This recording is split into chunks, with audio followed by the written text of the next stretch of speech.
Criptografias. A criptografia inserida à segurança de redes é uma ferramenta totalmente essencial para a própria segurança de arquivos e informações que um usuário utiliza para trocar informações com um destinatário, fazendo com que somente os dois comunicadores tenham acesso livre a essas informações.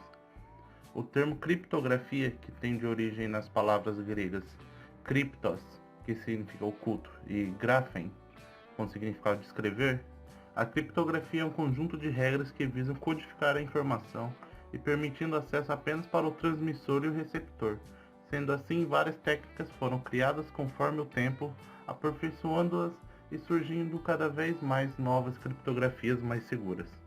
Na computação, até que conhecidas são as de chaves, que é um conjunto de bits baseado em algum algoritmo que é capaz de codificar e decodificar informações. Sem essa chave, o receptor não é capaz de ter acesso à informação recebida. Com a criptografia, algumas das vantagens são proteger dados sigilosos como senhas armazenadas em seu computador, criptografar uma partição de seu computador para que seja automaticamente criptografada, proteger arquivos de backup contra invasões hackers, assegurar as comunicações realizadas na internet, como e-mails enviados ou recebidos ou transações bancárias. Os exemplos de criptografias que serão apresentadas são a criptografia simétrica e a criptografia quântica.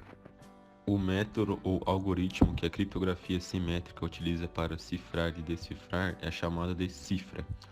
Alguns métodos criptografados baseiam-se no segredo dos algoritmos. Estes algoritmos têm apenas interesse histórico e não são adequados para as necessidades do mundo atual, pois descobrindo o algoritmo pode-se abrir qualquer texto cifrado.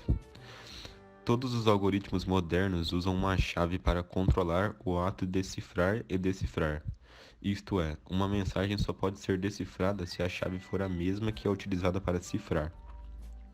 Os algoritmos criptografados atuais são projetados para serem executados por computadores ou por dispositivos especializados de hardware.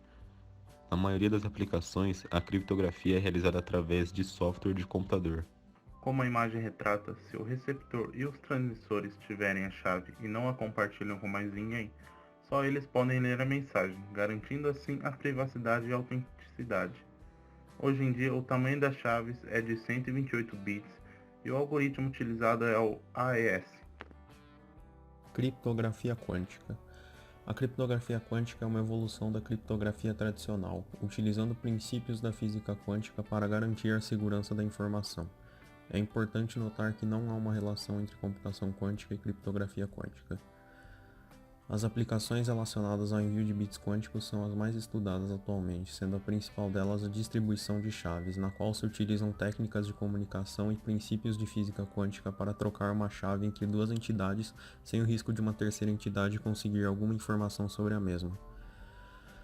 Na criptografia quântica se utilizam os qubits, que funcionam de uma maneira similar aos bits clássicos, mas ao invés de só poder estar em uma posição desligada, que seria um 0, ou uma posição ligada, que seria um qubit pode estar em uma superposição de ambos os estados ao mesmo tempo.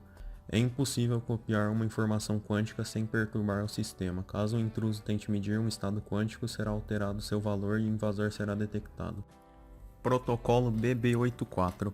O protocolo BB84 foi criado por Charles Bennett e Gilles Brassard em 1984 e é o primeiro protocolo de criptografia quântica. Ele se baseia nas leis de física quântica, o estado de polarização dos fótons. Ele utiliza os estados de polarização dos fótons para transmitir a informação. Ao trocarem entre as suas várias posições possíveis, os fótons vibram, e se num grupo de fótons todos vibram na mesma direção, então eles estão polarizados. Utilizando filtros polarizadores, é possível restringir a passagem aos fótons polarizados numa determinada direção, bloqueando os restantes. Para medir a polarização de um fóton, são utilizadas bases de medida, que são compostas por duas direções que façam um ângulo reto. Por exemplo, horizontal e vertical, ou diagonal esquerda e à direita, mas qualquer dois pares de variáveis conjugadas podem ser utilizados para o protocolo.